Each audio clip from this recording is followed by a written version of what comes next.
खर तर ज्याच्यासोबत आयुष्यभर जगण्याची आणाबाका खाल्ली अशी रुक्मिणी आमच्या अंकुश दादाला अगदी निम्या वाटेवरती सोडून निघून जाते. खर तर त्या आईंच्या, त्या पत्नीच्या, त्या काकींच्या आठवणीला उजाळा देणारा वक्तव्य आपल्याला करायचं आहे. पण तुर्तास आजची जी परिस्थिती आहे ती निश्चित एक संत काय असतं, वर्ष श्राद्ध म्हणलं की आपण नेहमी संत पराभंग घेतो. संत पराभंग का घ्यायचे, तर संतांचं आणि आईचं कार्य, वडिलांचं कार्य एकसारखं थोडंफार असतं म्हणून संत पराभंग घेतले जातात. हा भंग वर्ष श्राद्धाला चालतो, हा भंग वास्तुक शांतीला, हा भंग वाढदिवसाला, असं कुठं संतांनी नमूद केलेलं नाही. जसा अभंगाचा आशय, जसा अभंग आशीर्वाद देईल त्या आशयाने आपण आजचं वक्तव्य करायचं. विठ्ठल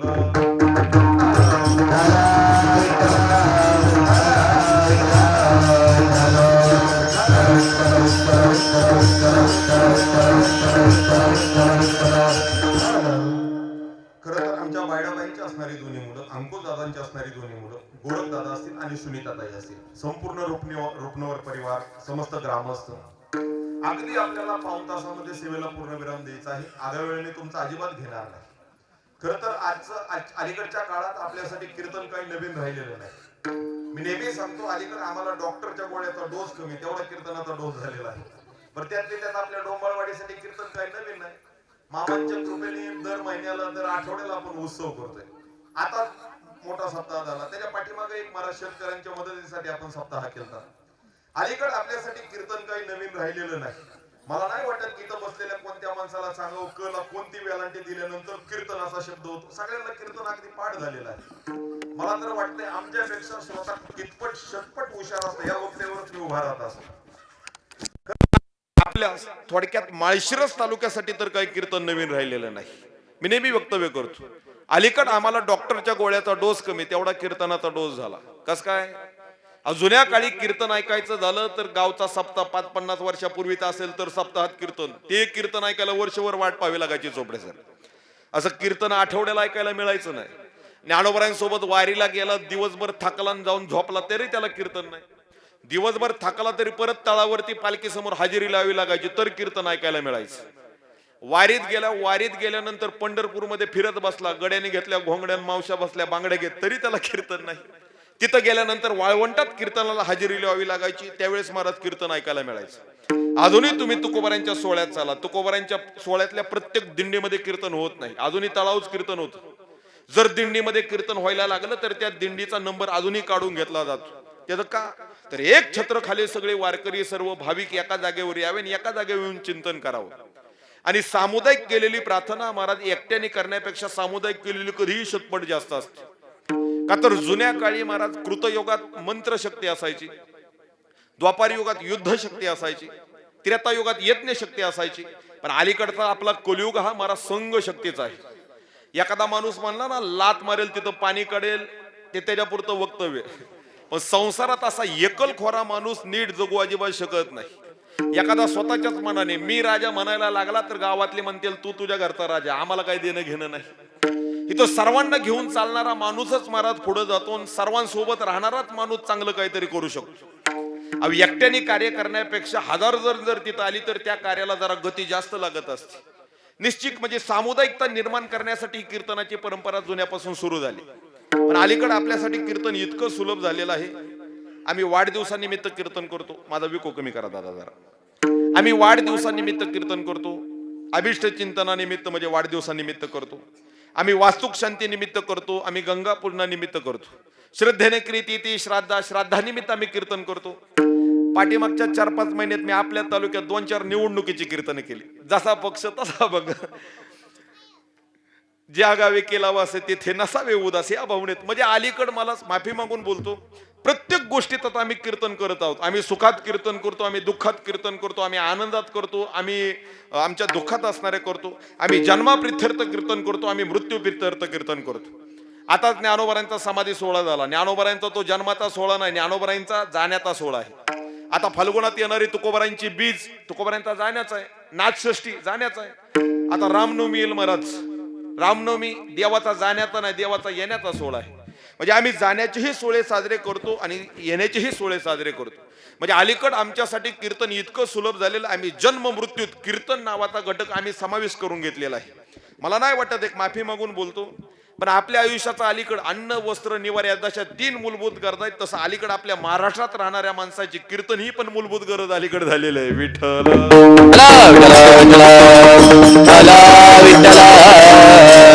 फार अलीकडे कीर्तन वाढली. प्रत्येक कार्यात आपण कीर्तन करतो, माफी मागून बोलतो. मला वाटतंय फक्त आता कुक्कुटपालनाच्या उद्घाटनानिमित्त बिअरबारच्या उद्घाटनानिमित्त कीर्तन राहिले, नाहीतर आम्ही प्रत्येक क्षेत्रात कीर्तन करत आहोत. पण एक साधी भावना सांगतो ऐका, एक कुशंकेची पाल सांगतो. कीर्तनं वाढली पण कधी कधी एक कुशंका मनात शंका निर्माण होते. अतिपरिचयात अवज्ञा संतत गमनात अनादर भवती. मलय भिल्ल पुरंदरी चंदन काष्टमिंदने ती कुरते. एखाद्या गोष्टीचा जास्त परिचय व्हायला लागला की माणसाचं त्या गोष्टीकडे बघण्याची दृष्टी हळूहळू शून्यवत होत जाणारी असते. कधी कधी बघा अलीकडे इकडे संख्यात्मकता वाढली पण गुणात्मकता घसरण्याची भीती प्रत्येकाला त्रस्त करणारी आहे. निश्चित हीच गुणात्मकता न घसरून देण्याकरता तुकोबरायांच्या वक्तव्याचा आपण निश्चित आढावा घेणं, लक्षणा करून वक्तव्य करणं फार गरजेचं आहे. विठ्ठल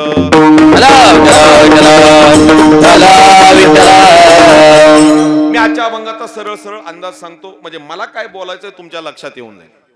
अभंगाच्या प्रथम चरणामध्ये तुकोबराय सांगतात, सेवट तो भला माझा भाऊ गोड झाला. झाला शब्द कोणता काळ दर्शवतो? आपलं मराठी चांगलं आहे. झाला शब्द कोणता काळ दर्शवतो? झाला म्हणजे होऊन गेला. गेलेला आपण काय म्हणतो? भूतकाळ दर्शवतो. तुकोबराय सांगतात, सेवट तो भला माझा भाऊ गोड झाला. मी भूतकाळातही सुखरूप झालो, वर्तमानातही मी आता सुखरूप झालो. पण निश्चित शेवट शब्दाची लक्षणा करत असताना आपण शेवट कोणत्या अर्थाने धरतो? ज्या दिवशी आपण मरतो आपला शेवटचा दिवस. मग साधं ऐका, एक साधा सामाजिक नियम आहे. एखादा माणूस मेला आणि जर मेलेला माणूस उठून सांगायला लागला माझा शेवट गोड झाला, माझा शेवट गोड झाला. विचार करा, आपल्या घरातला आपल्या भावकीतला एकला जवळचा आपला माणूस गेला. सकाळी त्याला अंत्यविधी दिला, रात्री आपण अंतुरणावर झोपण्याकरता गेलो. 11-12ची वेळ लाईट बंद केली आणि अंतुरणावर पडणार तेवढ्या सकाळी ज्याला महाराज अग्निसंस्कार दिला तो त्या रूम मध्ये आपल्या त्या खोलीत प्रकट झाला आणि सांगायला लागला दादा तात्या भावड्या माझा शेवट गोड झाला गाड्या. आता त्याचा शेवट गोड झाला काय आपल्याला माहित नाही, पण त्याच्या अगोदर आपल्या नावासमोर कैलासवासीने चितल्यावं लागेल. मग तुकोबारांना हिथं महाराज मरण तर अजिबात सांगायचं नाही. ऐका, म्हणजे जीव दशेचं मरण तुकोबाराला, म्हणजे शरीराचं मरण तर तुकोबाराला अजिबात अपेक्षित नाही. काय असतं, अभंगाची लक्षणा करत असताना बारीक बारीक वाक्याकडे, शब्दांकडे, अनुस्वाराकडे तेवढंच पाहणं फार गरजेचं आहे. मराठी सारखी भाषा, मराठी तो सर्वांगीण विकास झालेली भाषा तुम्हाला कुठंच सापडणार नाही. तुकोबारांचं वाङ्मय मराठीमध्ये आहे. ऐका, मराठीतले साधे साधे शब्द सांगतो, किती आपली सर्वांगीण भाषा आहे. मराठीत एक शब्द येतो जप आणि दुसरा शब्द येतो जप. जप आणि जप फक्त उच्चाराचा फरक. लिहिताना कसे आहेत? ज आणि पच दोन्ही सारखेच लिहायचे, पण जप म्हणलं की स्वतःची काळजी घे आणि जप म्हणलं की भगवंताचं भजन कर. म्हणजे आपली मराठी भाषा किती महाराज किती अंगीकार आणि किती शृंगाराने नटलेले काय विचार सुद्धा करू शकत नाही. मराठीत अजून एक शब्द येतो राव. आज सकाळी येता येता मी तो शब्द वाचला. राव शब्द लिहित असताना सगळ्यांना लिहित आहे आपण व वर काय करतो, एक थोडासा अनुस्वार देतो. मग अनुस्वार दिल्यामुळे रावचा अर्थ बदलतो, अर्थाचा अनर्थ होऊन जातो. ऐका, जर नुसता राव शब्द लिहिला, अनुस्वार नाही दिला तर त्या राव शब्दाचा अर्थ होतो राजा. पण जर अनुस्वार दिला तर त्या राव शब्दाचा अर्थ होतो पोपट, राघू. म्हणजे अनुस्वार जरी बदलला तरी महाराज किती शब्दात किती अंतर पडतं. ही आपली मराठी भाषा आहे. विठ्ठल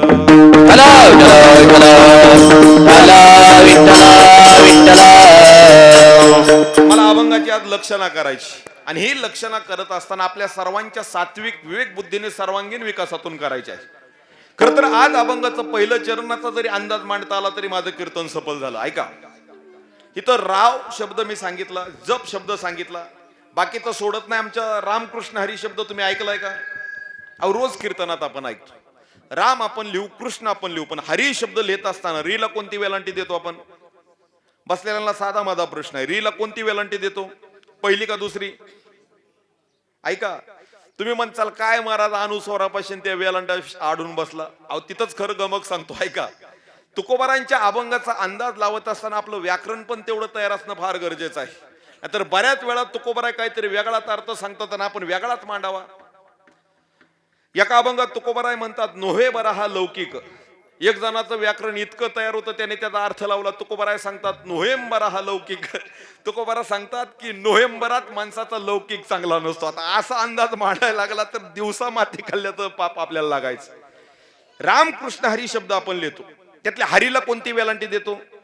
पहिली का दुसरी? ऐका, हरीला जर आपण दुसरी वेलांटी दिली तर हरी शब्दाचा अर्थ होतो मरकट, माकड. आणि हरीला पहिली वेलांटी दिली तर हरिनाम विष्णू, हरिनाम हर, हरिनाम हरी असा अर्थ निघाला जातो.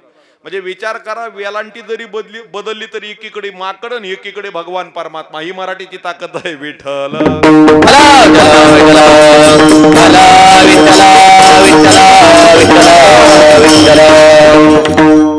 आपण खरं तर या मराठी सर्व आता महाराष्ट्रात राहणारे आपण मराठीच माणसं आहोत. ही मराठीचा अभ्यास करत असताना रोज आपण हाताळतो. पण मराठीतील अना भाका खुना, कुठं अव्वय, कुठं संधी, कुठं व्यास हे पाहणं फार गरजेचं आहे. आजच्या अभंगामध्ये तेच आपण पाहायचं आणि पूर्णविराम द्यायचा. ऐका, अभंगाच्या पहिल्या चरणात तुकोबराय सांगतात शेवट तो भला, पण इथं शब्दार्थाने अर्थ लावायचा नाही, वाच्यार्थाने लावायचा नाही, तिथं लक्षार्थ घ्यायचा. तुकोबराय सांगतात माझा शेवटचा दिवस गोड झाला, पण कधी? आलो निदाच्या माहेरा भेटी रखुमाईच्या वरा. थाप देत जा. अभंगाच्या तिसऱ्या चरणात तुकोबराय सांगतात परिहार झाला अवघ्या दुःखाचा मागील. ऐका, अभंगाच्या दुसऱ्या चरणात तुकोबराय सांगून जातात की मी भगवंताच्या म्हणजे माझ्या माहेराला गेलो, परिणाम माझ्या आयुष्यातील सगळं दुःख निघून गेलं. साधा प्रश्न आहे महाराज. एखाद्या महिलेला विचारलं आई कुठं चालला, ताई कुठं चालल्या, ती सांगू शकते सासरी चालले, माहेरी चालले. पण एखाद्या माणसाला जर प्रश्न केला कुठं चालला दादा, आणि जर तो गावात छाती ठोकपणे सांगायला लागला मी माझ्या माहेरात चाललो, ऐकायला बरं वाटतंय? आपल्याला माहेर असतं. साहजिक समाजात तरी आपण आपलं माहेर जे कोणाला सांगत नाही. माहेर सोडून जाण्याची आपल्याला महाराज गरज नाही. पण ऐका, पण संत महात्मे हे माहेर सांगत असताना स्त्रीवाचक विशेषण वापरतात. ही दुसरी अडचण. तिसऱ्या चरणात एक अडचण येते. तुकोबराय सांगतात परिहार झाला अवघ्या दुःखाचा मागेला. परिहार शब्दाचा, अवघ्या शब्दाचा अर्थ होतो माझ्या पाठीमागचं सगळं दुःखच निघून गेलं. आपण सगळी शेतकरी वाणी गेली आता घेऊ धनी, गेली आता घेऊ धनी. तर वाणी शब्दाचा अर्थ जातीवाचक करायचा नाही, वाणी शब्दाचा अर्थ करायचा परापश्यंती मध्यमा वैखरी. तुकोबराय सांगतात त्या भगवंताच्या जवळ गेल्यानंतर माझी जी माझी मज झाली या नावर वाचा, छंद या नामाचा घेतलास, काम गोड मदन लगे धंदा तुका म्हणे सदा ह्याचे ध्यान, दिन रजनी हाची धंदा गोविंदाचे पवाळे, किंवा सततम कीर्त यंतो माम यतंतश्च दृढवतः नमस्तस्यंच माम भक्त्या निक्तयुक्त उपासते. तुकोबराय सांगतात की माझी वाचा फक्त आणि फक्त त्या भगवंताचं भजन करायला लागली. का? साधा नियम आहे, ज्याची खावी पोळी त्याची वाजवावी टाळी. ह्या देवानी इतक्या दुःखातून आपल्याला तारलं म्हणून त्याचं मी भजन करायला लागलो. पण कधी? आलो निदाच्या माहेरा भेटी रखुमाईच्या वरा. विठ्ठल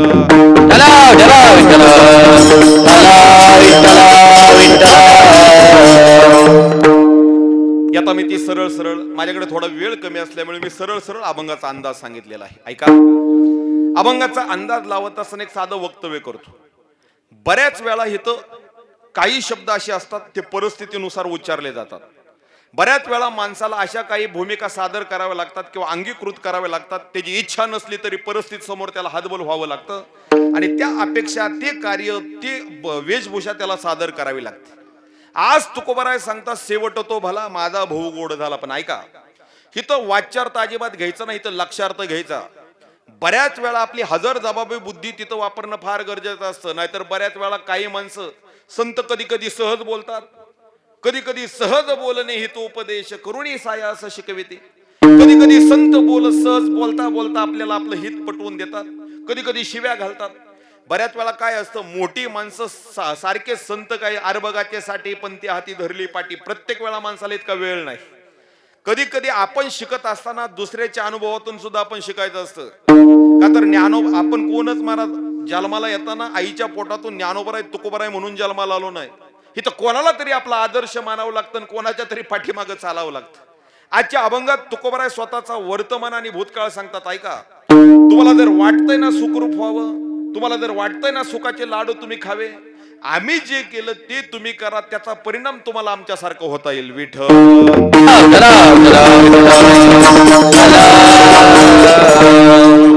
बऱ्याच वेळा काय असतं, काही थोडे शब्द असतात पण त्या शब्दाची व्यापकता, अर्थ काढायला गेला तर व्यापक अर्थ फार मोठा निघतो.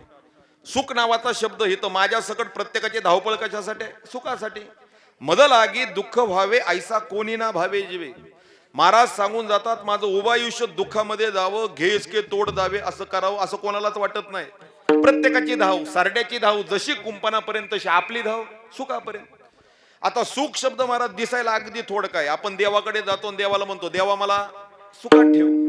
पण सुखात ठेव शब्द 2 अक्षरे असला तर त्याचं जर महाराज तुम्ही त्या सुखाचा संबंध मांडायला गेला, विस्तार करायला गेला, तर सुख शब्दाची व्यापकता आहे का? सुखात ठेव म्हणण्यामागं देवाला अगोदर ह्याला निरोगी ठेवावं लागेल, गावात ह्याचं चांगलं नाव करावं लागेल, धन याला चांगलं द्यावं लागेल, संपत्ती याला चांगली द्यावं लागेल, बायका पोर याला चांगली करावी लागतील, गावात ह्याला कुणी आडवा पाय नाही घातला पाहिजे, ह्याच्या मनासारखं सगळं झालं पाहिजे. म्हणजे एक सुख शब्द आला तर त्याच्या पाठीमागं किती लपलेला आहे. काय असतं, बऱ्याच वेळा शब्द अगदी थोडके असतात पण त्यांचा अर्थ फार व्यापक असतो. आणि माझं तर साधं मत आहे, माणसाने बोलत असताना किंवा खात असताना घामायला भर मुरमुरे खाण्यापेक्षा मूडभर काजू बदाम खाल्लेलं कधीही चांगलं. तसं घामायला भर वक्तव्य करण्यापेक्षा चिमटभर वक्तव्य जरी केलं तरी त्यातून महाराज घामायला भर अर्थ निघावा. नाहीतर बऱ्याच वेळा असं होतं, काही माणसं नुसती बडबड करतात पण त्यातून एक चिमूट मुंगी एवढा सुद्धा अर्थ अंदाज निघत नाही. बोलताना आपण अगदी थोडं बोलावं. ज्ञानोबराय सांगतात बोलावे नेटके, अगदी नेटकं सात्विक थोडं बोलावं, पण त्या बोलण्यातून महाराज प्रबंध मोठे मोठे लिहिता येतील एवढा मोठा अर्थ लागावा. आणि तुकोबाराय ज्ञानोबरायांचे शब्द असेच आहेत महाराज, अगदी थोडं बोलतात पण त्यातून अर्थ फार व्यापक निघतो. मधुरावाणी मोठी मधुरावाणी मोठी रावाणी मोठी मधुरावाणी मोठी मधुरावाणी मोठी मधुरावाणी मोठी मधुरावाणी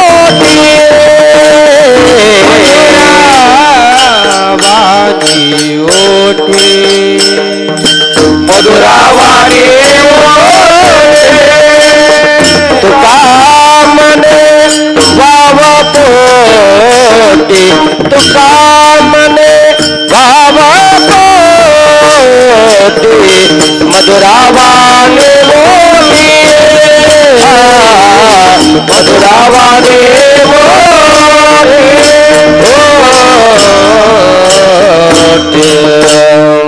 मधुरावाणी ओटी तुका म्हणे वाव पोटी. ऐका, तुकोबाराय सांगतात बोलत असताना माणसाने मधुर बोलावं, पण ते बोलत असताना नुसतं तोंडात प्रेम नाही, पोटामध्येही तेवढंच प्रेम असावं. तुका म्हणे वाव पोटी म्हणजे ह्याचं सांगायचं जे आत आहे तेच बाहेर असावं. उग बाहेरचा चेहरा वेगळा, दाखवायचे दात वेगळे आणि खायचे दात वेगळे, असं आयुष्यात जगताना माणसाने जगू नये. जगायचं झालं तर माणसाने खरं जगावं, सत्य जगावं, नाहीतर उगत न जगलेलं कधीही बरं. मला साधं सांगायचं, ऐका, माझी प्रस्तावना थोडी जड गेली, मला ज्ञात आहे. आजच्या अभंगामध्ये तुकोबाराय अगदी थोडकं बोलतात पण अर्थ फार व्यापक निघतो. पण हा अर्थ लावत असताना आपली महाराज तिथं सात्विक आणि हजर जबाबी बुद्धी वापरणं फार गरजेचं असतं. आपण किती हजर जबाबी असावं. आयुष्यात अशी काही संकट असतात, अशा काही वेळा प्रसंग असतात, ते आपल्याला एक क्षणाचा सुद्धा प्रसंग देत नाही. समजा घराला आग लागली आणि घर मालक विचार करायला लागला, माती टाकून विजू का पाणी टाकून विजू, गावातल्या माणसाला बोलवू का जवळच्या मेहुण्याला फोन करू. असा जर तो तिथं विचार करत बसला तर घराची माती सुद्धा महाराज खाली शिल्लक राहणार नाही. एका क्षणात महाराज तिथून लगेच त्याला त्या संकटातून बाहेर निघणारी बुद्धी तयार झाली पाहिजे. आपण इतकं हजर जबाबी असलं पाहिजे. संतांचे अभंग वाचत असताना सुद्धा नुसते वाचायचे नाही, हजर जबाबी तिथं बुद्धी असणं फार गरजेचं. काय झालं, पुण्यामधली एक घटना. पुण्यामध्ये आत्रे नावाचे एक महाराज लेखक राहायचे, सदाशिव पेठेत राहणारे आत्रे. एक दिवशी आत्रेंनी पाहिलं की घरासमोर गाढव मरून पडलेलं आहे, 4 पायाचं गाढव घरासमोर मरून पडलेलं आहे. आत्रेंनी नगरपालिकेत फोन केला. ऐका किती हजर जबाबी असलं पाहिजे, एका क्षणात संकटातून आपण बाहेर निघलं पाहिजे. आत्रेंनी नगरपालिकेत फोन केला. आता स्वच्छता करायचं काम नगरपालिकेचं. नेमका फोन उचलला महाराज तिथल्या एका कामगाराने. आत्रेंनी सांगितलं, साहेब आमच्या घरासमोर गाढव मरून पडलेलं आहे, तेवढ्या त्या गाढवाची तुम्ही विल्हेवाट लावा. पण महाराज असं होतं, तो कामगार. बऱ्याच वेळा असं होतं की माणसाला एकतर पूर्ण ज्ञान असावं किंवा काहीच नसलेलं बरं. अर्धे अळकुंडाने पिवळ्या झालेल्या माणसाची फार फजिती, त्याचीच जास्त वळवळ असते. एकतर मोठी माणसं बघा, कधी मोठी माणसं तुम्ही बघसाल ती नम्र असतात, आणि ज्याला काय येत नाही ती महाराज शांत असतात. मधली असतात ती फार नम्री असतात. तो महाराज बिनपगारी फुल अधिकारी. त्यांनी सांगितलं, बरं मग गाढव मरून पडले, मग आम्ही काय करायचं. ते गाढवन तुमचं घर तुमचं तुम्ही बघून घ्या. आत्रेंनी तिथं आत्रे रागवले नाहीत, एका क्षणात महाराज इतके हजर जबाबी बुद्धी. एका क्षणात मला त्या संकटातून बाहेर निघणारं वक्तव्य केलं पाहिजे.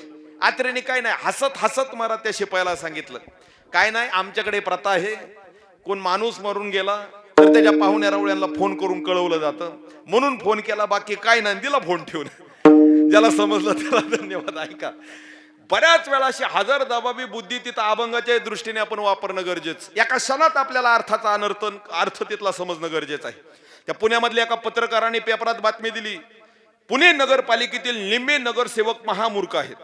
आता आपल्याकडे आमदाराचा जेवढा थाट आहे महाराज, पुण्यात तेवढा त्या नगरसेवकाचा थाट झालं. पुण्यात इष्ट्या फोड, त्या पत्रकाराचे पुतळे जाळ, शाई फेक तोंडाव असं सुरू झालं. पत्रकाराच्या लक्षात आलं की आपण बोललेलं वक्तव्य आता आपल्याच अंगावरती आलेलं आहे. त्यांनी दुसऱ्या दिवशी पत्रात मजकूर दिला. आदल्या दिवशी काय दिलता मजकूर, पुणे महानगरपालिकेतील निम्मे नगरसेवक महामूर्ख आहेत. पण दुसऱ्या दिवशी पत्रात मजकूर दिला, काल माझ्याकडून बोलण्यातून चूक झाली, आज माझं बोलणं मी सुधारतो, माफी मागतो. काल मी वक्तव्य केलं की पुण्यामधील निम्मे नगरसेवक महामूर्ख आहेत, आज मी माझी चूक सुधारतो. आणि त्यांनी दुसरं वाक्य केलेलं, पुणे महानगरपालिकेतील निम्मे नगरसेवक फार चांगले आहेत. भांडण थांबलं, वाद संपून गेला. ऐका, तुमच्या अजून लक्षात आलं नाही?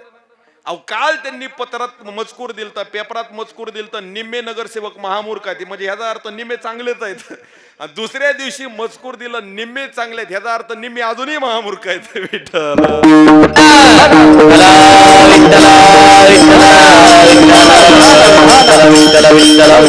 पुरुष मंडळीला विनंती, थोडं थोडं पुढे सरकून बसा. पाठीमागं उन्हात माणसं बसत आहेत. महिला मंडळाला विनंती, जशी वेळ होईल तशी माणसं येत राहणार आहेत. सर्वांना हात जोडून विनंती, सर्वांनी पुढे येऊन बसा. उठा उठा महिला मंडळ उठा, काळजी करू नका. तुम्ही पुढे बिडा आला म्हणून मी माळा बिळा काय घालणार नाही, त्याच्यामुळे मोकळ्या अंगाने पुढे आला तरी काय अडचण नाही. या सर्वांनी पुढे. विठ्ठल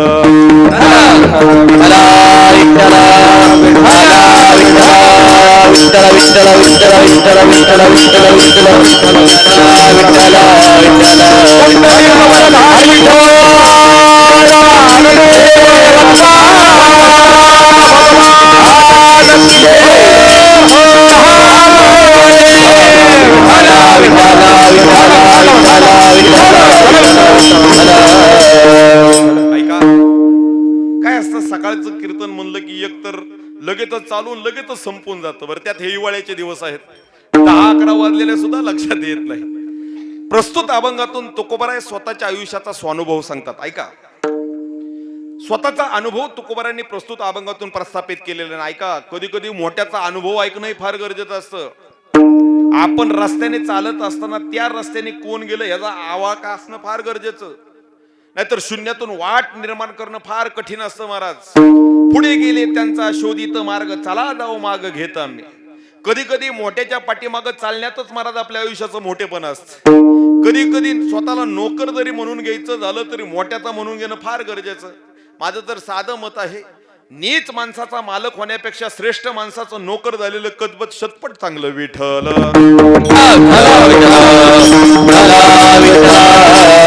अजून एक पटायसारखं उदाहरण देऊ का? एखाद्या माणसाला 2 मुलं असतील पण काहीच कामाची नसतील, फक्त बिड्या दाड्या ह्याच्याशिवाय त्यांनी दुसरं काही केलंच नसेल, तर तो माणूस म्हणतो ही 2 पोरं माझ्या पोटाला येण्यापेक्षा मी तसाच वांजोटा राहिला असतो तरी बरं झालं असतं. तसं नको त्या माणसाचे मालक होण्यापेक्षा चांगल्या माणसाचं दास्यत्व करणं शतपट कधीही चांगलं. तुकोबारांना विचारा किंवा निळोबारांना विचारा, तुकोबाराय सांगतात, भले मनविता संतांचे सेवक आई त्याची भीक सुखरूप, ठसाविता भाऊ लागती सायास चुकल्या गडे नाश अल्पवर्म. अब एखाद्याने आम्हाला म्हणलं ना नोकर आहे नोकर, तरी आम्हाला पटल. नवे नवे आम्ही संतांच्या दारातला आम्हाला कुत्र व्हायला आवडल, पण नीचाचे मालक व्हायला आम्हाला आवडणार नाही. संताद्वारे कुत्रा झालो, भुंकत भुंकत द्वारी आलो, किंवा संत समागम एकादे परी राहावे त्यांचे द्वारी.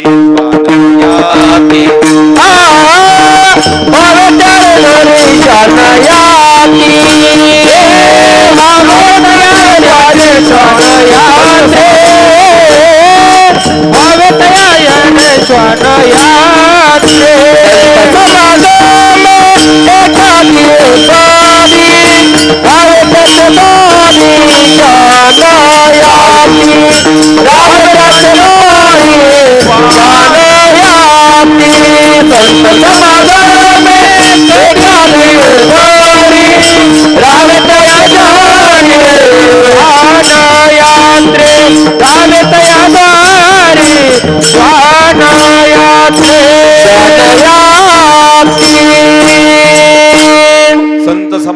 एकादे परी राहावे त्यांचे द्वार श्वाने याती, तेथे राम नाम होईल श्रवण घडेल भोजन उचिष्टास, कामारी पटिक सेवेता सेवक दीनपणे रंक तेत भले. तुकोबाराय सांगतात, मला कोणी नीच नोकर म्हणलं तरी मला हरकत नाही, पण मोठ्या माणसाचे पाय पकडून हाण्यातच मोठेपण असतं. ऐका, मार्ग दावणे गेले आधी, दयाने दे संतते, तेने जे पंते चालो जाता, न पडे गुंता कोटे काही. आडो संतांचे मार्ग, आडराने भरले जग, उचिष्टाचा भाग शेत शिनला तो शिव. तुकोबाराय सांगतात, हे अंतकरणात नको त्या माणसाची प्रतिमा ठेवण्यापेक्षा त्या भगवंताचे चरण ठेवलेलं कधीही चांगलं. नको त्या माणसाला डोक्यावर घेऊन नाचण्यापेक्षा चांगल्या माणसाचा हात पकडून चाललेलं शतपट चांगलं. तुकोबाराय सांगतात, हे अंतकरण आपलं हृदय महाराज वाटतं तेवढं साधन आहे. आयुष्यात किती चमकता चेहरा असला, जर हृदय साफ नसेल तर आज चमकता चेहरा काय कामाचा नाही. अहो, चांगले कपडे, ऐका, आयुष्यात माणसाची ओळख करायची झाली तर चांगल्या कपड्यावरून, चांगल्या घरावरून होत नाही. चांगले कपडे तर दुकानाबाहेरचे पुतळे सुद्धा घालतात, ते दिवसातून 4-4 बदलतात, आपण एकच घालत असो. माणसाची तर इज्जत करायची झाली किंवा माणसाची किंमत करायची झाली तर त्याच्या कपड्यावरून नाही, तर त्याच्या चारित्र्यावरून, त्याच्या विचारावर केली जाते. विठ्ठल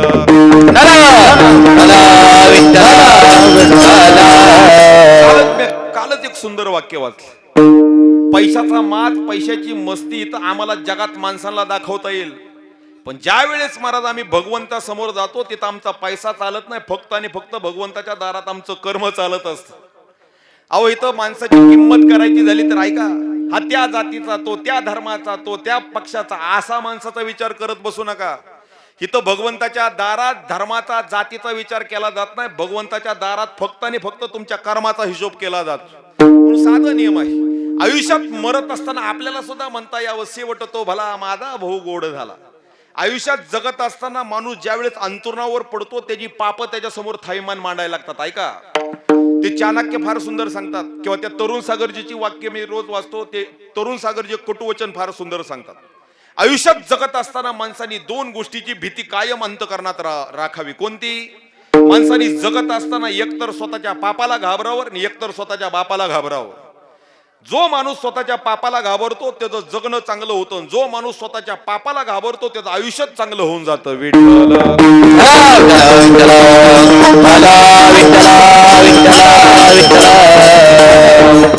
आयुष्यात जगत असताना माणसाने 2 गोष्टीची आठवण कायम ठेवावी. ऐका, आपण काही लक्षात ठेवत असेल, नायक कीर्तन लक्षात ठेवलं तरी 2 तरी लक्षात ठेवून जावं. आयुष्यात जगताना आपण 2 गोष्टी कायम लक्षात ठेवाव्या, 2 गोष्टी आपण कायम विसराव्या.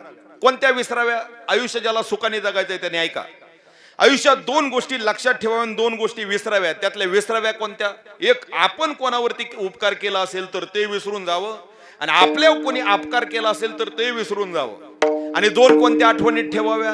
एक त्या भगवंताला आणि दुसरी त्या मृत्यूला. विठ्ठल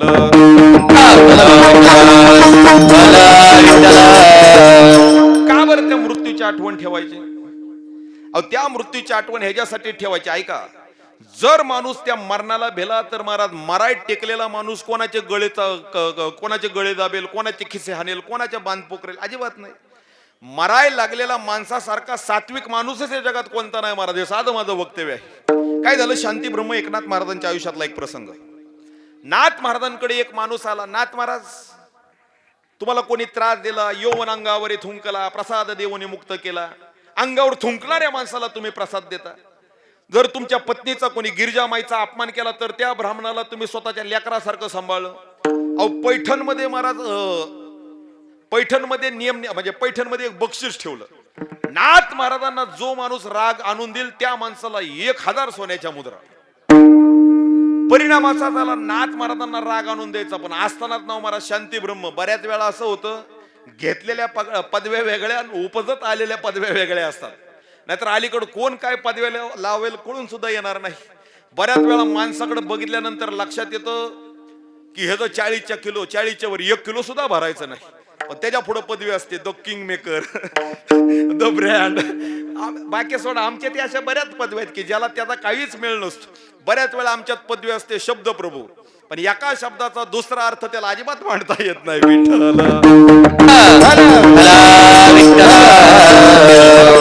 मला कोणाचा अपमान करायचा नाही, हे माझं वक्तव्य सुद्धा नाही. नाथ महाराजांना जो कोणी राग आणून देईल त्याला 1000 सोन्याच्या मुद्रा. नेमका एक ब्राह्मण होता, स्वतःच्या मुलीचं लग्न आलतं, मुलीच्या लग्नासाठी पैसा हवा होता. कोणीतरी सांगितलं जा पैठण मध्ये नाथ महाराजांना राग आणून दे, 1000 मुद्रा घेऊन जा. त्याला वाटलं जाऊन दे होतोय पाप, पण आता जगायसाठी महाराज काय वेळेस मी मगाशीच सांगितलं, इथं जगताना बऱ्याच भूमिका आमच्या इच्छा नसल्या तरी आम्हाला स्वीकाराव्या लागतात. जगताना आम्हाला बरीच कामं आमची इच्छा नसली, आमचं मन नसलं तरी ते आम्हाला करावी लागतात. इथं कोणाला कोणाच्या हाताखाली नोकरी करू वाटतं, इथं कोणाला कोणाचं वाईट करू वाटतं. पण बऱ्याच वेळा असं होतं, स्वतःचं घर भरण्याकरता किंवा ईदभर पोटासाठी बऱ्याच भूमिका माणसाला इच्छा नसली तरी स्वीकाराव्या लागतात. परिणाम तो ब्राह्मण नाथ महाराजांच्या घरी आला. नाथ महाराज देवपूजा करत होते. ऐका, देवपूजा करता करता आपल्याकडे काय नियम आहे, देव घरात जाताना आपण चपल्या घालून जातो का चपल्या बाहेर काढून जातो? आमच्या इकडं तर चपल्या घालून जातात, तुमच्या तिकडं मग तुम्ही बोलला तर मला अजिबात राग येणार नाही. आमच्याकडं माणसं मेल्यावर जातात, तुमच्या तिथं मी तुमच्या इथलं काय लांबचा नाही, वड्याच्यात पडेल तर मी. ऐका, चपल्या काढून म्हणजे आपण वाईट विचार, चपल्या नावाचा घटक म्हणजे अहंकार बाजूला काढून जायचा, विकार बाजूला काढून जायचे, वाईट गोष्टी बाहेर सोडून जायच्या. परिणाम ऐका, ब्राह्मणाने महाराज चपल्या काढल्याच नाहीत, थेट महाराज नाथ महाराजांपाशीच जाऊन बसला. गिरिजामाईने म्हणजे नाथ महाराजांच्या पत्नीने पाहिलं, तसे नाथ महाराज हसत हसत गिरिजामाईला म्हणतात, बघ गिरजे, काय देवावरती प्रेम आहे या ब्राह्मणांचं. माणसं चपल्या काढून येतात, पण त्यांना इतकं देवावर प्रेम उंचावळून आलं की ते आहे तसेच धावत देवापाशी आले. वाह, ब्राह्मणाच्या लक्षात आलं पहिला नियम चुकला. पूजा झाली, नाथ महाराज म्हणले आता जेवण केल्याशिवाय अजिबात जायचं नाही. जेवणाकरता ताट पात्र टाकायला सुरुवात केली, केळीची पानं टाकायला सुरुवात केली. ताटावरती बसल्यानंतर केळीची पानं टाकली, वाढायला सुरुवात झाली. गिरिजामाई वाढतात. ब्राह्मणाच्या लक्षात आलं नाथ महाराजांना राग येत नाही, त्यांची खोड केली तर राग येत नाही, मग आता त्यांच्या बायकोची खोड करायची, मग त्यांना राग येईल. ऐका, मला एक अभंगाचं प्रमाण आठवतंय, नंतर मी तुम्हाला सांगतो. संत कोणाला म्हणायचं, नाथ महाराजांचंच वक्तव्य आहे. संत होण्यासाठी महाराज वाटतं तेवढी ती सोपी नाही, आपण कोणालाही संत म्हणत बसू, पण संत होण्यासाठी फार कष्ट लागतात. तुका म्हणे सोसी जगाच्या आगात, तुका म्हणे तेची संत सोसी जगाच्या आगात. ऐका, नाथ महाराज रागवत नाहीत, मग पत्नी त्यांच्या गिरिजामाई वाढाय आल्या. ब्राह्मण काकाने गिरिजामाई जशा ताटात काहीतरी पदार्थ वाढायला वाकल्या, तसा उठला टन करणे गिरिजामाईंच्या पाटकुळीत उडी मारली. आता विचार करा महाराज, इथं आपल्या पत्नीकडे कोणी पाहिलं तरी आपण त्याच्या नरडीचा घोट घेऊ, पण त्या ब्राह्मणाने नाथ महाराजांच्या पत्नीच्या पाटकुळी जशी उडी मारली, नाथ महाराजांना वाटलं की आता माझी पत्नी रागवते गड्या. नाथ महाराज काहीतरी बोलणार, तेवढ्यात गिरिजामाई म्हणली, नाथ बाबा नका काळजी करू, हरिपंडितला घेऊन मला काम करायची सवय. एक हरिपंडित हा दुसरा हरिपंडित, म्हणजे हरिपंडित म्हणजे त्यांचा पोरगा. ऐका, म्हणजे माझ्या पोराला पाटकुळी घेऊन मला काम करायची सवय, तसा दुसरा पोरगा म्हणून पाठीव काम करून गेलो. वा गड्या, नाथांना काय राग येत नाही. ऐका, असा राग काय येत नाही म्हणून माणसं नाथ महाराजांकडे जायची. मला वक्तव्य करायचं होतं, नाथ महाराज शांती ब्रह्म. एक जण नाथ महाराजांकडे गेला, नाथ महाराज सगळी माणसं तुम्हाला राग आणण्यासाठी झटतात, पण तुम्हाला राग येत नाही का बरं, काय त्याचं कारण? नाथ महाराज म्हणले, तुला एका पहिल्या प्रश्नाचं उत्तर देतो मी, पण एक माझं दुसरी अडचण ऐक. तू पहिला प्रश्न विचारला, नाथ महाराज तुम्ही कधीच का रागवत नाही. तू प्रश्न विचारला, पण आता मी तुला दुसरं जरा आगाऊ ज्ञान सांगतो, ऐक. तुम्हाला विचारलं तुम्ही कधीच रागवत नाही, नंतरच अरे पण येणारे 8 दिवसात तुला यम न्यायला येणार आहे. आता नाथ महाराज म्हणजे संत महाराज, नाथ महाराजांनी सांगितलं येणाऱ्या 8 दिवसात यम न्यायला येणार आहे, म्हणजे त्याच्या पायाखालची जमीनच सरकली. ज्ञानोबराय सांगतात, आगामर बोलणं साथ. एखाद्याला म्हणलं ना तिकडे जाऊन मर मामा, तरी त्याला ते सहन होणार नाही, जरी खरं असलं तर. मी समजा कीर्तनात काका एखाद्याला म्हणलं तिकडे जाऊन मर, मी गोडव्या अंगाने घरी जायचं नाही गड्या, मरू कोणाला वाटत नाही. नाथ महाराज म्हणले तुझ्या प्रश्नाचं उत्तर देतो, पण ऐक, येणाऱ्या 8 दिवसात तू मरणार आहे. तसा त्याला घामच फुटला, निघूनच जायला लागला. नाथ महाराज म्हणले, अरे प्रश्नाचं उत्तर तुमचं तुमच्या पैशात, मला देणं घेणंच नको, पळतच घरी आला. समजा सोमवारी नाथ महाराजांनी सांगितलं येणाऱ्या 8 दिवसात मरणार, म्हणजे पुढल्या सोमवारपर्यंत मी काय वाचत नाही त्याच्या लक्षात आलं. मरणाची वाट बघायला लागला. आयुष्यात सगळ्यात दुःख कोणतं असेल तर क्षणाक्षणाला मृत्यूकडे जाणं, मरणाची वाट पाहणं. विचार करायला लागला मरणाचा. आज आता मंगळवार उजडला, आता मंगळवारी मरेल, बुधवारी मरेल, गुरुवारी मरेल, शुक्रवारी मरेल, शनिवारी मरेल, रविवारी मरेल. रविवारी रात्री महाराज सगळ्यांशी 8 दिवसात कोणाशीच काही त्यांनी वाईट केलं नाही. सगळ्यांना बायकोला गोड बोलला, ज्या बायकोला रोज पिऊन हाणायचा, शिव्या द्यायचा, तिला नीट गोड बोलला. पोरांच्या शिक्षणाकडे पोरांच्या सगळी पुढची सोय लावून ठेवली. रात्री रविवारी झोपला आणि त्याच्या लक्षात आलं उद्याचा काय सूर्योदय मी पाहत नाही. झाला सूर्योदय 6 वाजल्या, 7 वाजल्या, 8 वाजल्या, बघत बघत 12:30 झाल्या. 12 जशा वाजल्या तसं त्याच्या लक्षात आलं. त्याने पुढचा मागचा न्यारीबिरी काहीच केलं नाही. थेट घरून उठला आणि पळतच नाथ महाराजांकडे गेला. काय नाथ महाराज, तुम्हीच सांगितलेलं येणारे 8 दिवसात मरणार, पण मी जिवंत आहे गड्या तुमच्या पुढे. नाथ महाराज म्हणले, वेड्या, मी मृत्यू तुझ्या शरीराचा सांगितला नव्हता, मृत्यू मी तुझ्या विकाराचा सांगितलेला. सांग हे 8 दिवसात तू कोणाचे गळे कापले, सांग हे 8 दिवसात तू कोणाला काय त्रास दिला, सांग हे 8 दिवसात तू कोणावर भांडला, कोणाला शिव्या दिल्या. तुम्हाला काय सांगू नाथ महाराज, मरण समोर असल्यामुळं 8 दिवसात भांडण सोडा. ज्या भावावर, सख्या भावावर माझं जमिनीच्या एका तुकड्यासाठी भांडण झालं, 1 गुंठा नाही तिथे त्याला 1 एकर त्याच्या नावावर करून दिला. ज्या गावावर माझं पटत नव्हतं त्या गावातल्या सगळ्यांना जाऊन माफी मागितली. चुकलं मागलं असेल तर माफ करा गड्या. ज्या बायकोला हानमार करून शिव मांडत होतो त्या बायकोची माफी मागितली. अर्धांगिनी म्हणून महाराज तिला सुखाने वागवलं. नाथ महाराज म्हणले, पहिल्या दिवशी तू मरून गेला, जिथं तुझा विकार संपून गेला, जिथं तू विष्णुमय जग वैष्णवांचा धर्म भेदा भेद भ्रम अमंगळ, कोणाही जीवाचा न गोड मत्सर, वर्म हे सर्वेश्वर पूजनाची. ऐका, ज्या दिवशी दुसऱ्या माणसातला तू माणूस बघायला लागला त्या दिवशी तू मरून गेला आणि दुसरा जन्म झाला. म्हणजे ऐका, जगत असताना आपल्याला सुद्धा महाराज मृत्यूची भीती असणं फार गरजेचं. आणि अशी जर भीती आपण राखली तर तुकोबारायांसारखं आपल्याला सुद्धा वक्तव्य करता येईल. ज्या वेळेस महाराज आपण मरू त्यावेळेस आपण सुद्धा वक्तव्य त्याच ताकदीचं करू. कोणतं वक्तव्य? अभंगाचं पहिलं चरण. शेवट तो भला, शेवट तो भला, शेवट तो भला, शेवट तो भला,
मगाशी एक प्रमाण पाठीमागं ठेवलेलं, मी मुद्दाम बोललो नव्हतो, आता बोलून जातो, ऐका. मी मगाशीच सांगितलं संत कोणाला म्हणायचं.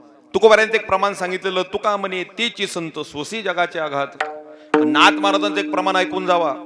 हे प्रमाण ज्या दिवशी महाराज वाचलं त्या दिवशी अंगावरती काठा उभा राहिला. आपलीच दारा जरी टेके विचारा अंतरी नाही थारा क्रोधाचा तो. आपली पत्नी महाराज व्यभिचार जरी करत असेल तर त्याच्या अंतकरणात एक सुद्धा क्रोधाचा लवलेश गाजत नाही, त्याला म्हणायचे संत. संतांचं पात्रता, संतांचं स्वरूप, वेशभूषा घेणं सोपं आहे महाराज, पण संत होणं फार कठीण. तुकोबारायांसारखा महात्मा प्रस्तुत अभंगातून ऐका. तुकोबाराय जगद्गुरु आहे, संत महात्मे आहेत. तुकोबाराय वक्तव्य करतात, शेवट तो भला माझा भाऊ गोड झाला. ऐका, इथं आलेल्या प्रत्येकाला माझ्या सकट इच्छा आहे की माझं आयुष्य सुखात जावं. त्या सुखासाठी आपण काय करतो? रात्रीचा दिवस, दिवसाची रात्र, हाडाची काढ, रक्ताचं. तुमचं चांगलं पाठ झालंय गाड्या, उगच मला इतकं लांबून बोलवलंय. अहो, त्या सुखासाठी आम्ही कायम धडपडत राहतो. पण तुकोबाराय सांगतात, तुम्ही आयरिया गैऱ्या जाग्यावर जाऊ नका, नाहीतर हुराळ्या मेंढ्या लागल्या लांडग्याच्या पाठीमागा, मग तोच लांडगा त्या मेंढ्याला जंगलात घेऊन जातो, पुंडलिक वरधारी म्हणून महाराज पोट भरून घेतो. काय झालं? शिवाची बैठक बसली. शिवाच्या लक्षात आलं आता जंगलातलं खाणं कमी पडत आहे. मग शिवातने काय केलं? गावातल्या एका गाढवाला पकडलं. शिवानी गाढवाला पकडलं. वा गाढव दादा, तुमच्यासारखा माणूस आहे का इथं गाड्या? तुमच्यासारखा देखना, वा गान गंधर्वा, काय रूप आहे तुमचं, काय गायन आहे तुमचं, काय देखणे पण आहात तुम्ही. गाढवाचा महाराज शिवानी जय जयकार केला.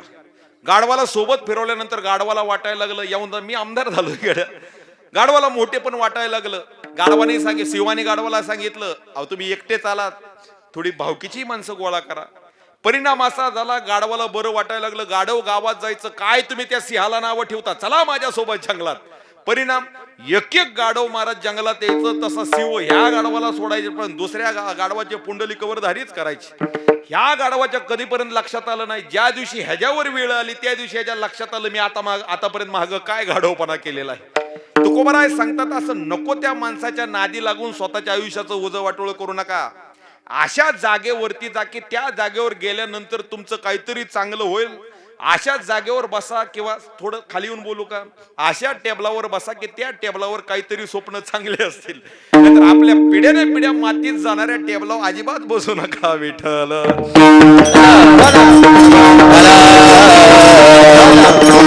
आयुष्यात जगत असताना अशा जागेवर जावं की त्या जागेवर गेल्यानंतर आपला स्वाभिमान शाबूत राखावा. तिथं गेल्यानंतर आपले विचारशीलता, आपलं वैराग्य, आपलं विवेक वाढावा. तुकोबाराय सांगतात, मी अशा जागेवर गेलो. ऐका, मी आयऱ्या गैऱ्या जागेवर गेलो नाही. आता तुकोबाराय इथं पुरुष असून देखील एका स्त्रीचं रूपांतर करतात. ऐका, वेशभूषा तुकोबारायांचे, शब्दातलं वक्तव्य काय तुकोबाराय शब्द फिरवतात. तुकोबाराय इथं एका वेशभूषा करतात, एका स्त्रीचं रूप घेतात. पण त्या स्त्रीचं रूप घेत असताना तुकोबाराय एका सुनचं रूप घेतात. आणि सुनरूपी म्हणजे कोणी आवा, कोणी जावा, कोणी सुना, कोणी सासा, कोणी लेकी. गोकुळात तशा 3 प्रकारच्या स्त्रिया, एक कोणी सासू, कोणी मुली आणि कोणी सुना. म्हणजे कोणी लेकी, कोणी सासू आणि कोणी सुना. यातलं वक्तव्य करत असताना नाथ महाराज सांगून जातात, सुनला महाराज जुन्या काळी फार त्रासात राहावं लागायचं. मी जुन्या काळात सांगतोय, आताच्या अलीकडच्या काळातला अजिबात बोलत नाही. जुन्या काळी महाराज सुनला टेन्शन असायचं, सासू कशी मिळते का. सासूचा जात असायचा महाराज. खाईल तिथं खाल्लं, बसल तिथं बसलं, शब्द अजिबात टाकून नाही. बरं काही चुकीचं काम झालं तर हेच शिकवलं का तुझ्या आई बापाने, असं ऐकावं लागायचं.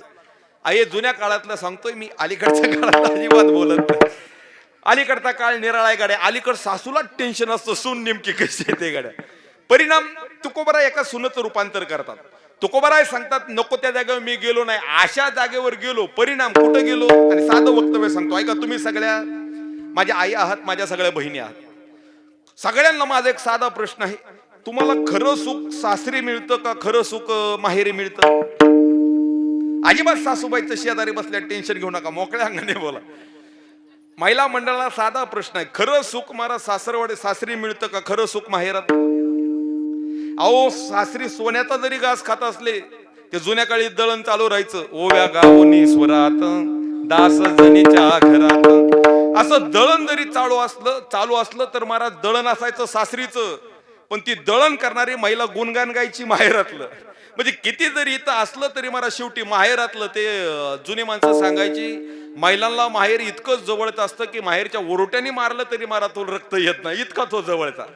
माहेराकडून येणारा वारा सुद्धा महाराज प्रेमपूर्वक लागतो.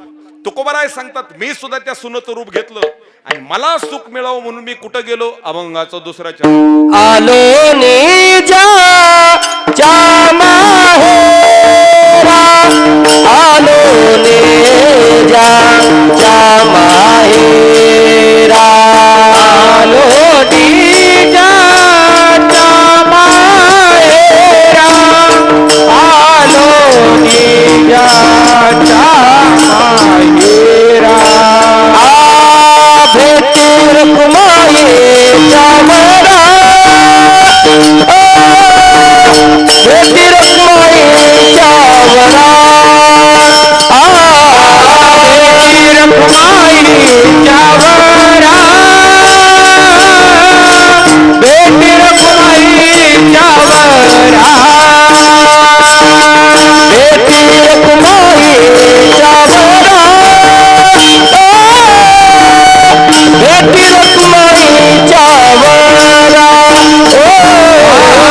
भेटी रखमाई चावरा भेटी रखमाई चावरा ओ ललिता चमरा भेटी रखमाई चावरा भेटी रखमाई चावरा आलो नीजा चावरा आलो नीजा चामायरा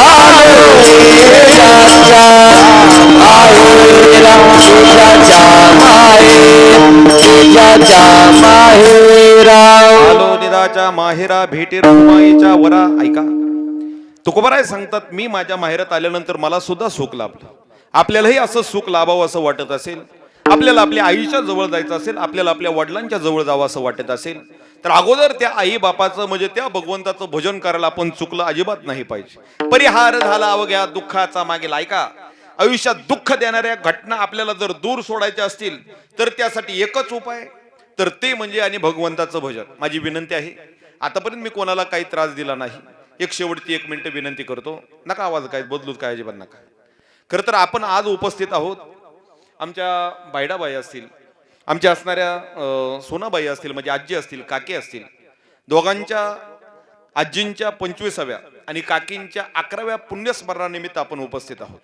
खरं तर आपण इथं उपस्थित आहोत त्यांना श्रद्धांजली तर मागच वाहिलेली आहे पण आपण अजूनही आपल्याला त्यांना आपलं पुण्य त्यांना अर्पण करायला आलेलं आहोत ऐका आता कीर्तन झाल्यानंतर आपण त्यांच्या प्रतिमेवरती फुलं टाकणार आहोत का फुलं टाकायची रानात फुलं जास्त झाली म्हणून इथं तोडून आणून टाकले असं काही नाही तर ते फुल नाही फुला पाकळीच्या रूपात आपण आपलं थोडं थोडं पुण्य त्यांना अर्पण करणार आहोत पण ऐका ते पुण्य आपल्याला इथं जमा करायचं आहे ते पुण्य त्यांना आपल्याला अर्पण करायचं आहे म्हणून ते पुण्य मिळवण्यासाठी आपण थोडं कार्य करू माझा आवाज सर्वांच्या कानावर येतो सर्वांनी हाताने टाळी आणि अगदी जोरदार भगवंताचं भजन करायचं आहे घरातील मंडळीने हार घालण्यासाठी पुढे येत आहे बाकीच्या सर्वांनी फुलं वाटून घ्यायची आहेत अगदी हाताने टाळी जोरदार भगवंताचं मुखाने भजन विठोबा सर्वांनी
हा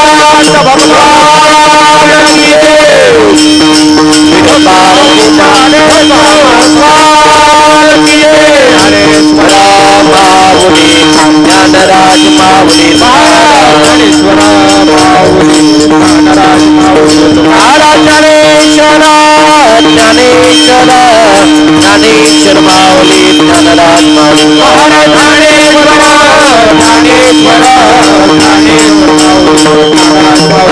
ज्ञानेश्वर माऊली ज्ञानराज ज्ञानेश्वर माऊली ज्ञानराज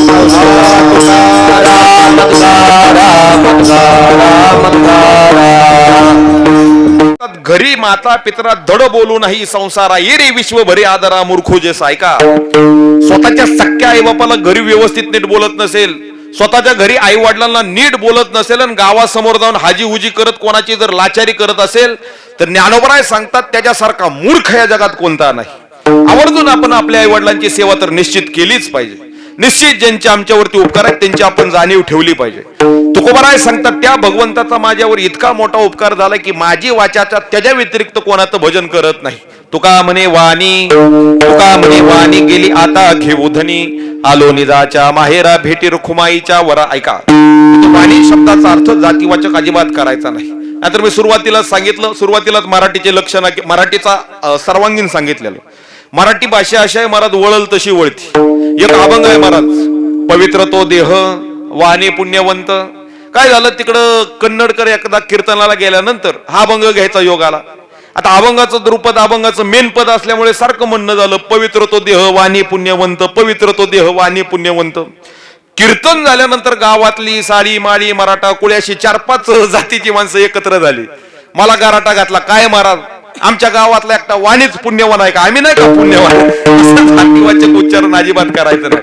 तुकोबा वाणी शब्दाचा अर्थ सांगतात माझी जीभ आता त्या भगवंता व्यतिरिक्त कोणाचंच भजन करत नाही. परा पश्यंती मध्यमा वैखरी कायम माझं देवाचं भजन करायला लागली. परिणाम परिहार झाला अवघ्या दुःखाचा मागेला आलो निजाच्या माहेरा भेटी रुखुमाईच्या वरा.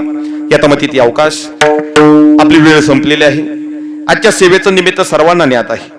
कैलासवासी श्री सोनाबाई तुकाराम रुपनवर आणि कैलासवासी श्री बायडाबाई अंकुश रुपनवर आजींच्या आणि काकींच्या 25व्या आणि काकींच्या 11व्या पुण्यस्मरणानिमित्त आपण सर्वजण उपस्थित आहोत. कुटुंबातील हक्काची माणसं निघून गेल्यानंतर त्यांना विसरता शक्य येत नाही. काय वेळेस असं होतं आपल्या हक्काची माणसं निघून गेली आणि त्यांना कितीही विसरण्याचा प्रयत्न केला तर ते शक्य होत नाही. का तर जीवच इतका गुंतलेला असतो तो सुटतही नाही आणि सोडवताही येत नाही. आणि सर्वात मोठा तोटा ह्या कुटुंबात कोणता झाला असेल? आजींचं तर जाणं झालं आणि काकींचंही जाणं झालं. म्हणजे ह्या कुटुंबातून 2 मातृछत्र महाराज हरपलेले आहेत. आमचे असणारे अंकुश दादा असतील, कैलासवासी मारुती दादा असतील, शंकर दादा असतील, हनुमंत दादा असतील, या चौघांच्या आयुष्यातून महाराज अवेळी आईचं जाणं झालं. आणि आमचे गोरख दादा असतील, सुनीता ताई असतील, ह्या दोघांच्या आयुष्यातून महाराज बायडाबाईंचं म्हणजे आईचं जाणं झालं. खरं तर अंकुश दादांच्या असणाऱ्या बहिणी असतील, म्हणजे बंधू असतील त्यांच्या बहिणी असतील, ह्या चौघांच्या त्यांच्या असणाऱ्या बहिणी या सर्वांच्या आयुष्यातून आईचं जाणं मागं झालं. आणि गोरख दादा आणि सुनीता त्यांच्या आयुष्यातून आता आईचं जाणं झालं. खरं तर आईचं वक्तव्य करत असताना मी कोणाच्या मुजलेल्या जखमा उघड्या अजिबात करत नाही. आई काय असते सांगायचं झालं तर माझ्या पुढे दुसरा कोणता प्रसंग नाही. 1 मिनिटाचा प्रसंग सांगतो.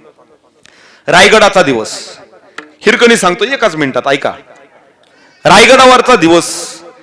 खालच्या रायगडाच्या पायथ्याला राहणाऱ्या सगळ्या स्त्रिया दूध दही विकण्यास करता रायगडावरती जायचे. रायगडाचा नियम असा होता राजांनी घालून दिलेला सूर्योदय झाला की किल्ल्याचे दरवाजे बंद करावे लागायचे. का तर कोणता सैनिक रात्रीच्या वेळेस आवेळ येईल. परिणाम असा झाला हिरकणी नावाची एक स्त्री दूध दही विकता विकता जरा तिला वेळ झाला, संध्याकाळ झाली, गडाचे दरवाजे बंद झाले. हिरकणी धावत आली, सर्वांना गायावाया करायला लागली. आईच अंतकरण सांगतो गायावाया करायला लागली. अहो माझं 2 वर्षाचं तहानं लेकरू घरी एकटंच आहे. ते माझ्या व्यतिरिक्त माझ्या दुधावर जगणार आहे. ते दुसरं काय खाणार नाही. मला फक्त थोडी वाट द्या, थोडे दरवाजा मोकळा करा, मी खाली जाते. सैनिकांनी सांगितलं काही झालं तरी आई तुम्हाला आता खाली जाता येणार नाही, काही झालं तरी जाता येणार नाही. हिरकणी हताश झाली. तिच्या डोळ्यासमोर दिसायला लागलं जर मी नाही खाली गेली तर माझं लेकरू दुधा वाचून तरफडून भुके वाचून मरून. शेवटी महाराज आईचं अंतकरण. तिने विचार केला नाही, ती धावायला लागली. जिकडे वाट भेटेल रस्ता भेटेल तिथं धावायला लागली. रायगड बांधत असताना हिरोजी इंदोलकरांनी असा रायगड बांधलेला काही झालं तर तो किल्ला अभेद्य, कोणाला फोडता येणार नाही. म्हणून राजांनी महाराज राजधानी करून टाकलं. काही झालं तरी तिला रस्ता सापडेना, पण एका कातळ खडकावरती उभा राहिली. खाली बघितलं तर सगळ्या काटेरी झुडप सरळ कडा. अजूनही तुम्ही हिरकणी बुरुजावर जाऊन पहा. तिने मागचा पुढचा विचार केला नाही, सरळ मारा त्या कातळ खडकावर उडी मारली, अंग खरचटलं, गुडघे फुटले, अंगातून रक्त व्हायला लागलं, घरी गेली. इकडं गडावरती बातमी निघाली की हिरकणी नावाची महिला रात्री गड फोडून महाराज खाली गावात निघून गेली. राजांनी हिरोजी इंदोलेकरांना बोलवलं, हिरकणीला सुद्धा बोलवलं. हिरकणी सांग तू खाली कस काय गेली? आणि इंदोलकरांना पुढे उभा केलं आणि हिरोजींना विचारलं, इंदोलकर तुम्ही सांगत होता की गड अभेद आहे, कोण मायका लाल हा गड फोडू शकणार नाही. त्यावेळेस इंदोलकरांनी दिलेलं उत्तर मला इथं अपेक्षित आहे का? हिरोजी इंदोलकर म्हणाले, महाराज आधी तुमच्या समोर हिरकणे, तिला आता गड उतरायला लावा, ती काय तिचे घरचे जरी सगळे आले तर ती उतरू शकणार नाही. मग काल कोण उतरलं? राजे काल उतरले ती हिरकणी नव्हती, तर काल उतरली ती एका लेकराची माय होती. म्हणजे एका लेकरासाठी महाराज आई कोणत्या स्तराला जाऊ शकते कळून सुद्धा येणार नाही. ज्ञानोबराय तर फार सुंदर वक्तव्य करतात. एका आईचं आणि एका लहान मुलाचं ज्ञानोबराय सांगतात की किंबहुना धनुर्धरा जो मातेच्या ये सोयरा, तो मातेचा सोयरा की तुला पा. अर्जुना, ह्या जगात आईचं मुलाचं जेवढं प्रेम असतं ते जग इथं कोणतंच प्रेम नाही.